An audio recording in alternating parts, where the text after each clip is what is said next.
Diana Chang asks, when does liking or loving something become an obsession or addiction? Let's start by debunking a myth. Most of us believe a thing causes addiction, like alcohol, smartphones, or video games.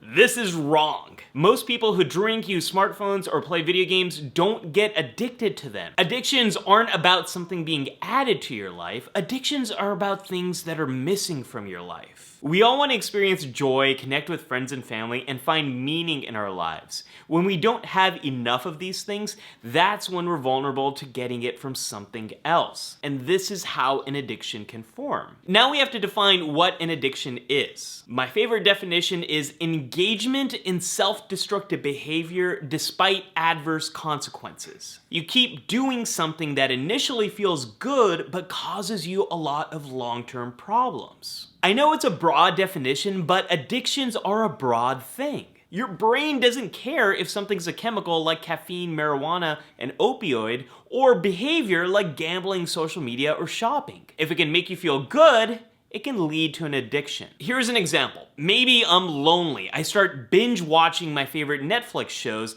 I feel better because it distracts me from my loneliness, but it's hard for me to stop watching. I go to sleep late, wake up late, get to work late, and spend a lot of my day thinking about what I'm going to binge next. These are the types of problems that are common to addiction. You can also see how addictions keep someone from addressing the underlying problem. The more Netflix I watch, the more lonely I become. Technology is also making it easier to become addicted. Autoplay on Netflix and YouTube makes it hard for you to stop watching videos. The endless scroll of Facebook and Twitter fools you into thinking you're making progress when the feed will go on forever. Notifications can make you think there's an important message waiting for you when it's probably just a cheesy GIF or a Bitmoji.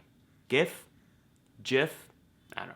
I'm gonna go with GIF. Diana also asked about obsessions. When you're obsessed with something, you might think about it a lot, look up a lot of information related to it, have a strict routine set up around the obsession, and get anxious if something doesn't go according to plan. Obsessions become problems if you have a hard time controlling these thoughts, if your routines start to get in the way of your life, if you experience a lot of anxiety, or if you lose a lot of time or money. If I spend all my free time thinking about Star Trek, avoid going to something really important because there's a new episode of Star Trek Discovery, get anxious because someone used my Netflix account and I lost track of where I was in my rewatch of Star Trek Voyager, and I blew a ton of money buying starships, then I might have an obsession. If you're worried you might have an obsession or an addiction, ask yourself and the people you're close to if the thing you're into is getting in the way of your life. If it is, understand how it might be fulfilling a need that is missing. Is it the only way you have to deal with your emotions?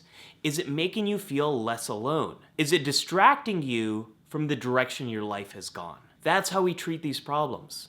Not by eliminating a thing, not by blaming a person, but helping people develop new ways to live more fulfilling lives. Thanks to Diana for submitting this question. Ask your question in the comments below or tag it on social media with hashtag ThePsychShowQA, and I might answer it on a future episode. If you like this video, be sure to give it a thumbs up and subscribe to get more easy to understand psychology.